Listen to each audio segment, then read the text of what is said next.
You are listening to the Hammersley Brothers e-commerce podcast. Like what you hear and want to take the shortcut on your e-commerce growth? Join hundreds of brands that work with us and head over to joinhb.com. That's joinhb.com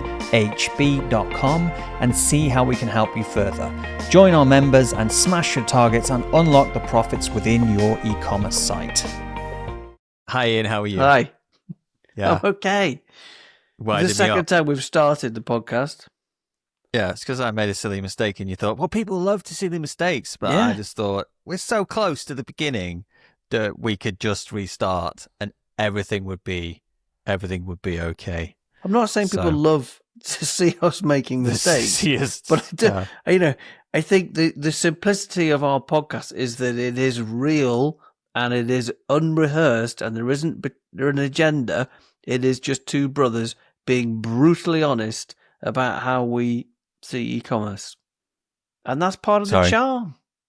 Yeah, exactly. In fact, somebody said that to a colleague. They said, you know what we love about the Hammersley brothers is that they're so unpolished. And I was like, I'm not sure if that's a positive. Is that a positive? Yeah, if you think we're unpolished now, yeah, which we are unpolished, but like you should have heard the first podcast, which we recorded on Skype, where we were just walking around during COVID, going, yeah. Oh, there's a car. Oh, were you know? And there was like it was raw. Yeah. So it was only our parents that listened to us. That was, Yeah. Well, to be honest, I think that's the way. That's what the new media is about. It's interesting. It's about getting access to people that you wouldn't necessarily got access to. So like before it would have been behind a gatekeeper, like the BBC would be the gatekeeper and you only get access to certain people at certain times. There's only 4 channels. Like now you can get access to a much broader range of people with a much broader range of interests. And, it's great for knowledge sharing, isn't it? It's fantastic. I mean, it allows us to help loads of people we'll never ever meet, and that's fantastic, isn't it? That's a fantastic legacy to have. It's just it's a nice medium, isn't it? It's the format of doing a podcast is much more natural and easy, and so you get to hear people in a different way, don't you? It isn't scripted. It's it is genuinely how we see things about e-commerce. Yeah. And it always has been. And, we have no agenda, other than, we're interested in what we're talking about. I mean, the irony is that I drive home. You're in New Zealand. I'm in the UK. And we started the podcast because I was driving home to work and you were driving into work. And that's what we still do that now. We've been on the phone tonight for an hour. I've been doing the same thing. We've been chatting 2 hours. Yeah. And then at some point we hit record and then off we go.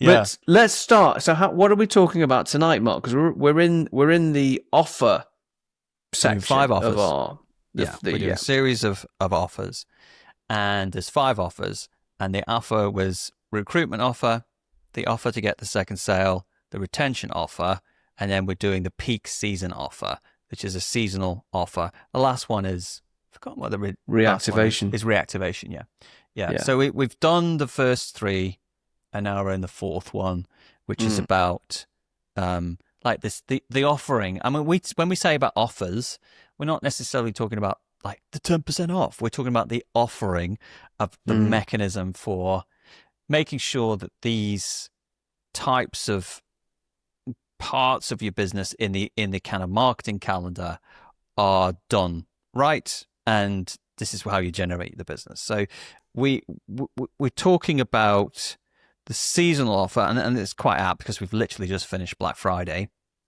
and it's still Cyber Monday there, is it? It's Cyber Monday today in the UK. Yeah. I mean, so we've just finished, and it's a very interesting time. And I thought to talk about the context of the peak offer. The seasonal peak.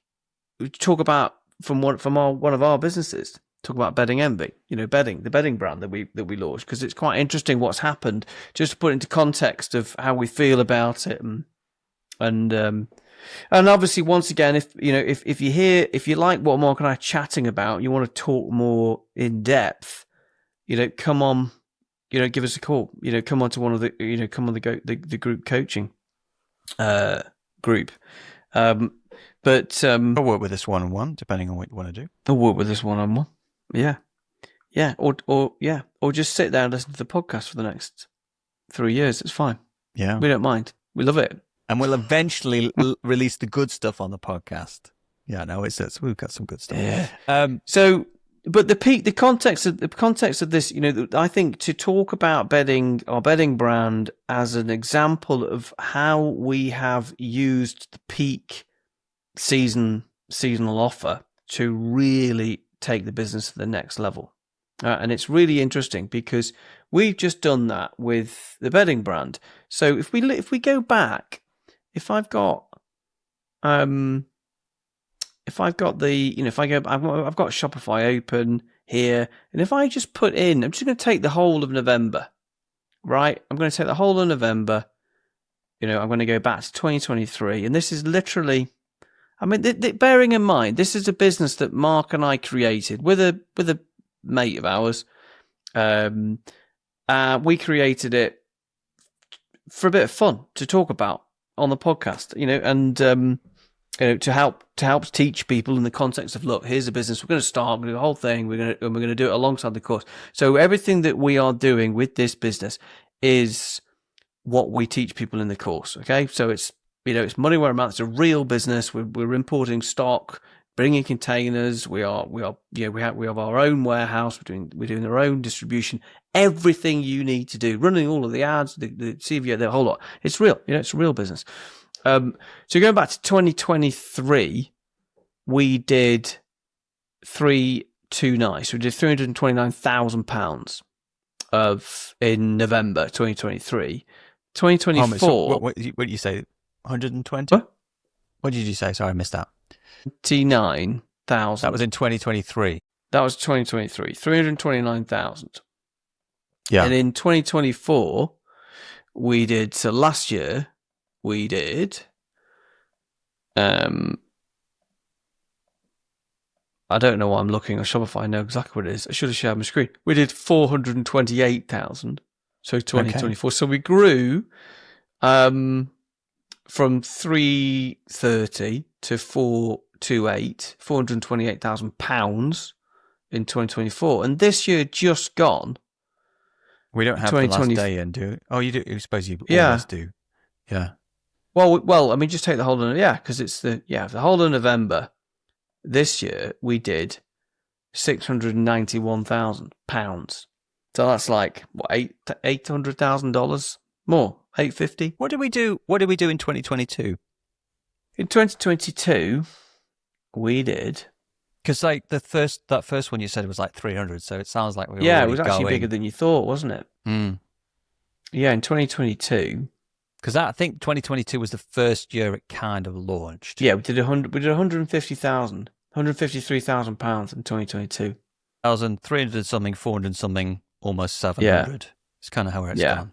It's interesting, isn't it, to see how it grows? Yeah, but November has always been the biggest month by a long way. Yeah, I think in 2021 we did £1,393 in 20. Yeah. So we did £1,300. So from 2021 to 2025 we've gone from £1,300 to 700,000. Now it's always been, and the biggest thing that we always say about the peak season is that we grow business, we take businesses to the next level during peak, not during the quieter months. We are making these much bigger strides where we're getting the businesses to 5 million, to 10 million, to 20 million. We're doing that in the peak, because we can. You can't do it in your troughs. You can't do it in the quiet periods. You can do it in the peak. And so, I think one of the observations in our program, in our school group, in our group that we run, I was asking people how was Black Friday this year. I was posting last night. I was saying how's everybody's Black Friday weekend going, and And lots of people were commenting and are saying, bedding, our bedding brand's done well. It's done nearly 700,000 in a month. And bearing in mind, I say this in a bit of an arrogant way. I don't mean to sound in an arrogant way, but really, we're spending a couple of hours on it a week. You're spending probably an hour on it a week. We're both probably spending an hour or two on it a week. But we're doing the fundamentals right, and we've got got a business to 700,000. So when I post this in the group and I say, "How's every Black Friday's going?" and they say, "Oh yeah, it's been pretty good. We're good, we're up." And I said, "Yeah, we've done 700k," and they went, "Well, the observation generally in the group was the difference between what we did and what some of the other people did is that they said it was really a quite relentless push."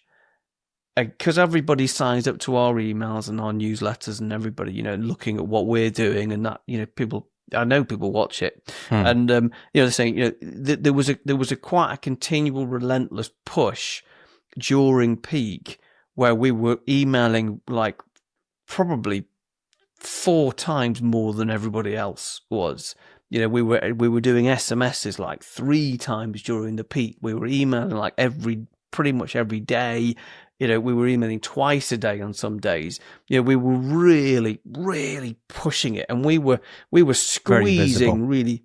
Yeah, we were, and that was really the main observation of what we did, and that's the difference, I think, between some of the smaller e-commerce businesses and some of the bigger ones. So the bigger ones, they always push much more when they can, and I think the philosophy that I have with it is a bit like we're pushing the mailing list. We're pushing the mailing list, right? So it was in this peak. It was like buy or go, like unsubscribe, just disappear, just buy or go. So imagine if you had a store and you're really busy. Let's say you got a store and you've got people milling around the shop, just lingering, loitering in the shop. You're like, just buy or piss off. Like, just buy something or go. Why are you hanging around? I don't want you hanging around inside the shop. And that was really my philosophy is, look, I don't want you sitting there on my Klaviyo account paying for an active profile. You either go or you buy something. So, particularly if they've never bought, because like they're going to be engaged out anyway, aren't they? They're going to be deleted if they haven't engaged after a certain they're going to exactly. Yeah, so you might as well we'll basically go absolutely hell for leather and push it, and consequently, if we had taken a softly approach where we hadn't emailed and we hadn't SMS'd because we were worried that people might unsubscribe or people might be upset that we're doing a Black Friday offer, we would have done a third. Yeah. I actually not made a mistake, but I actually underspent for the month. Have you seen how much profit we made? I think we made too much profit. You could have pushed it harder. Yeah, I saw that harder. Yeah, because actually, let's talk about that, right? Let's talk about why know that, because that's really important. Because I noticed that on a number sheet, looking at it and go, actually, we've made really good profit. Now, but what we would say is we haven't spent enough. So how do you know that? Talk about that. Well, I have an overall ROAS that I want to hit. And so the overall ROAS, normally before Black Friday, I had suggested if you want to hit let's say you want to hit an overall ROAS of 7, right? You want to hit an overall ROAS of 7 for the business. Black Friday's coming. You'd probably tolerate an overall ROAS of 6, like before that. It's because you're going to get that boost. But I just couldn't spend enough that fast to keep going. We're doing so well during the month compared to the other months that I couldn't spend. And then during the week of Black Friday, so the weekend of Black Friday, actually Google stopped spending. It didn't spend as much. And it was because they had that weekend where there was a lot of big brands that really needed to get the revenue, and they were just really pushing out. So if your ROAS was at a certain level and you're used to paying a certain cost per click, that just wasn't enough to get the click. There has been other brands that we bid on that actually did the opposite, where they spent like too much as well. So I could have finessed it a bit better. Hang on a second. I think just what I want you to give a simple answer. Actually, I think the simple answer was that we knew what our new customer ROAS needed to be in order to recruit new customers profitably, right? And that for this particular business is about a 285. So for every pound, we want £2.85 back. And we were getting, and that's good profitable contribution because it got great margin, and we knew that we were over that, So we were on like a new customer ROAS of about 4 at times, and we could have gone down below 3. The CAC's the lowest it's been for the whole year. Yeah, so that's that acquisition, acquiring customers. Really the answer in a simple frame was, because I know you like to go down rabbit holes of Google Ads and all sorts of stuff, but the simple answer was, we know what our cost of acquisition should be, that we're happy, and during the peak it was much lower. Our cost of we were acquiring customers at a much cheaper rate, and guess what you do when you can acquire customers cheaply? You do it.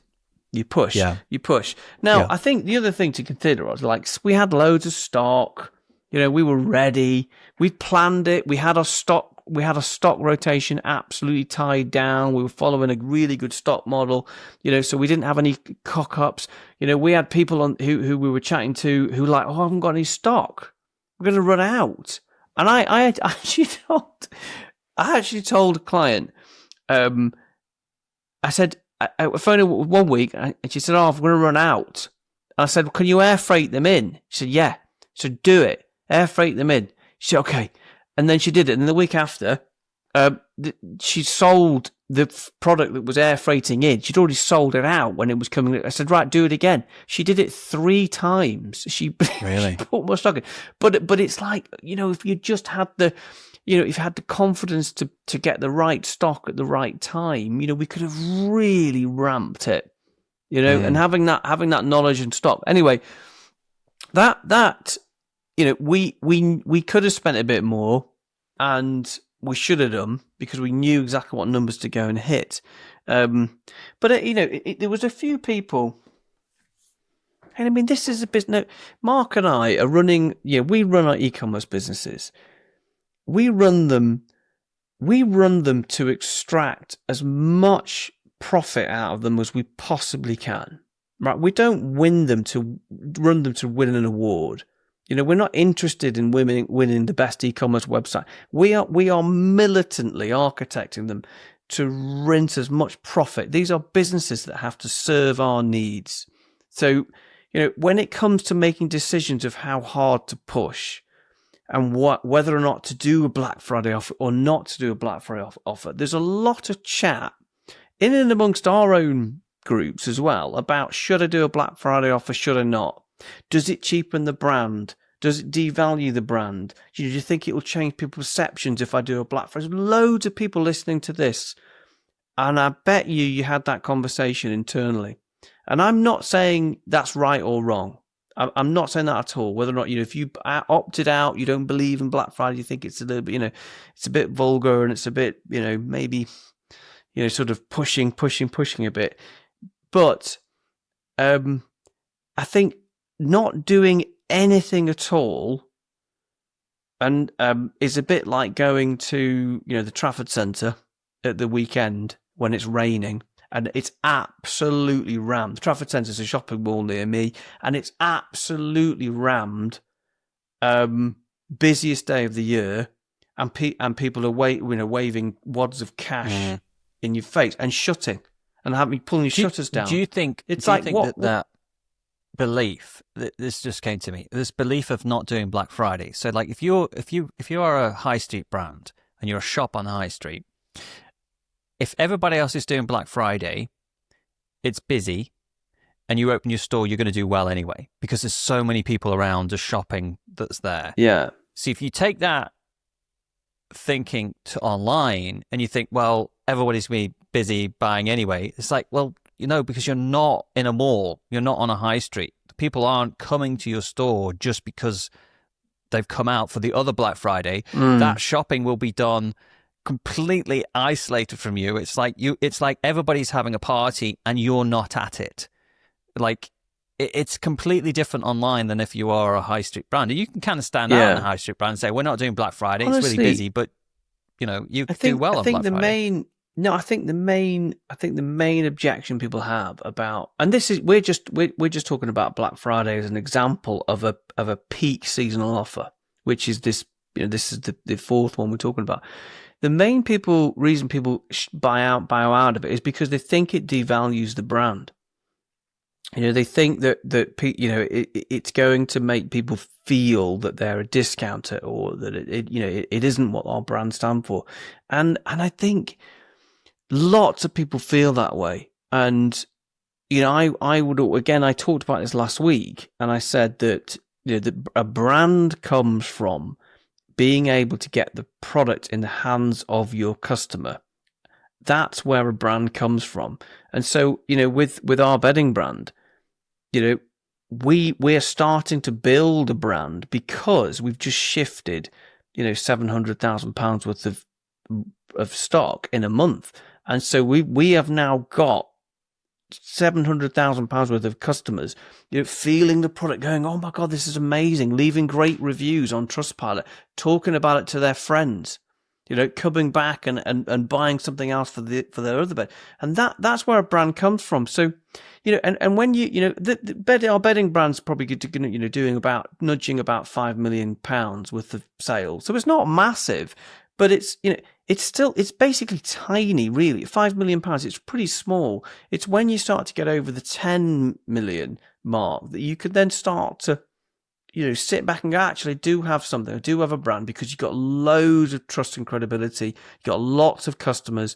You've got a big bank, and you've got a really good understanding of what emotionally where the customers are. So I think that's really it. I think that, I think that's where this kind of worry comes from. And basically, Mark and I are saying, don't worry about it. Take advantage, because sometimes it's the most cost effective. It's certainly the most cost effective, because the customers are much cheaper to recruit. You can really grow your business much more easily in these moments.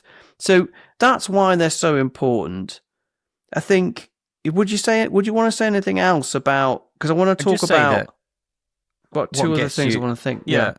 What gets you to $1 million a year is not what gets you to 10 million a year. And what gets you 10 million is not what gets you to 50 million a year. It's, you have different phases in your business. And the most important thing to get out of is the sub-million a year. You've got to break through that. And who cares how you do it? Because you're such a small brand at that level that you should take every little opportunity that you get just to blast through it. Because when you're like doing numbers low down, you still got safe setup costs, you still have to do the amount of work, you still have to do all the stuff. And you're competing against people who have better margins, they have teams, they have better stock, they've got all the stuff.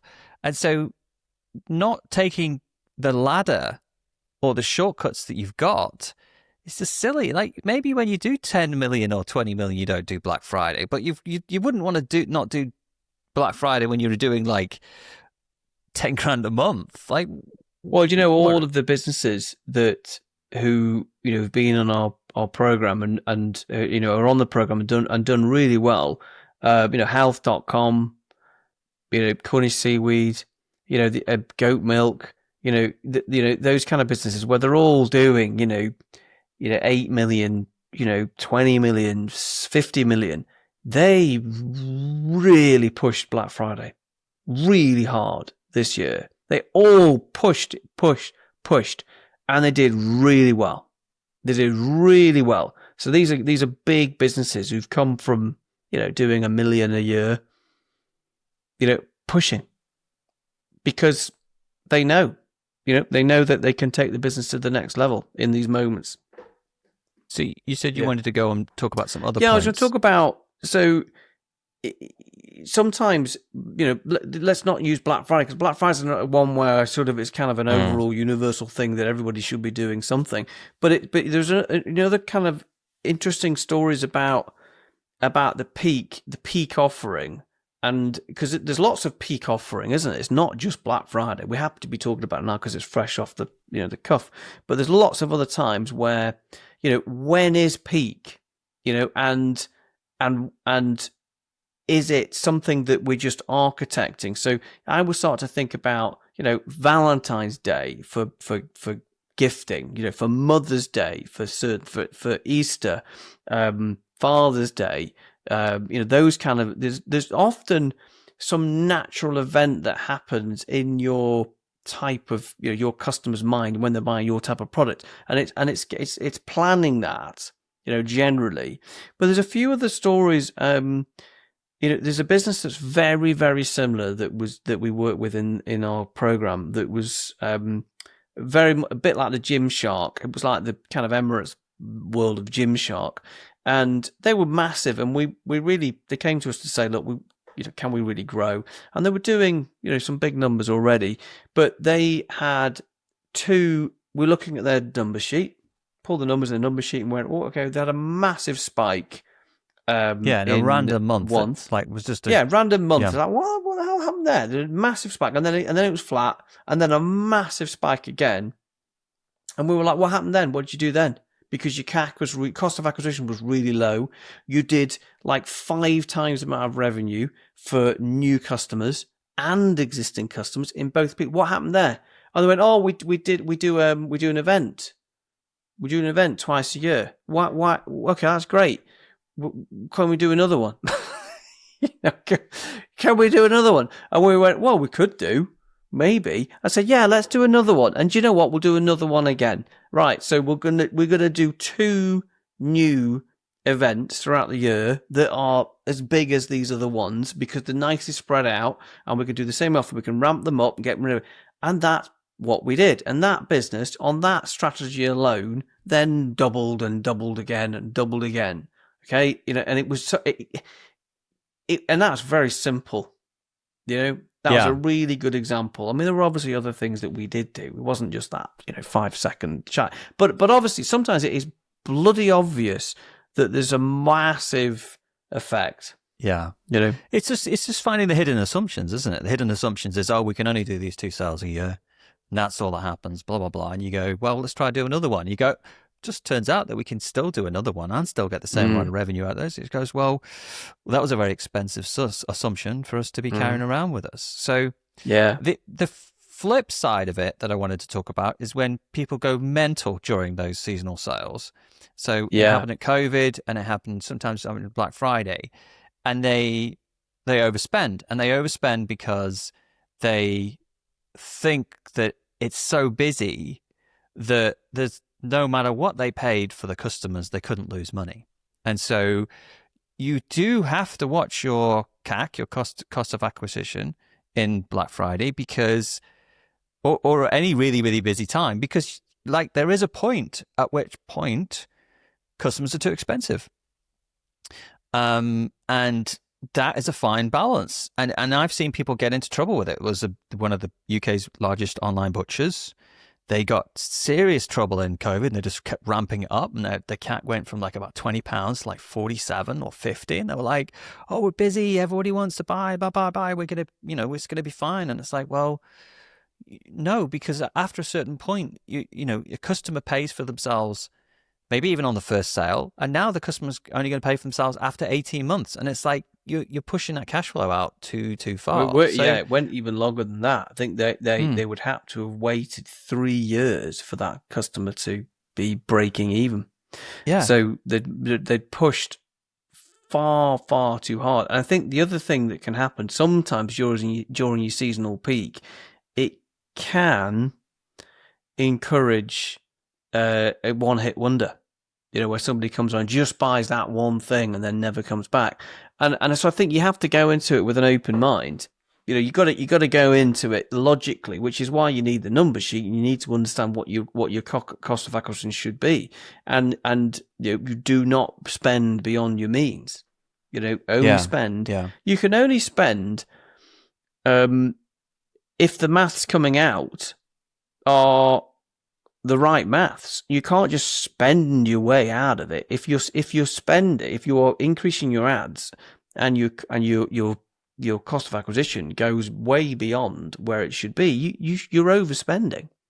Yeah, you've got to go back to the drawing board. You've got to go back to the revenue per visitor. You've got to like improve that, and then you can have another run in it. But you can't just keep blasting at the same problem, hoping it's just going to change and doing exactly the same thing over and over again. Because it's just. I mean, I know you're in the bedding brand. I mean, you look at what we spent. I think we spent about £165,000, something like that. Maybe a little bit more, £170,000 on ads in a month, which would be alarming for lots of businesses, but it wasn't for us because we knew exactly what our cost of acquisition was every day, and we were only spending within the defined parameters that we'd already set in the margin calculator, and that's the same for everybody else.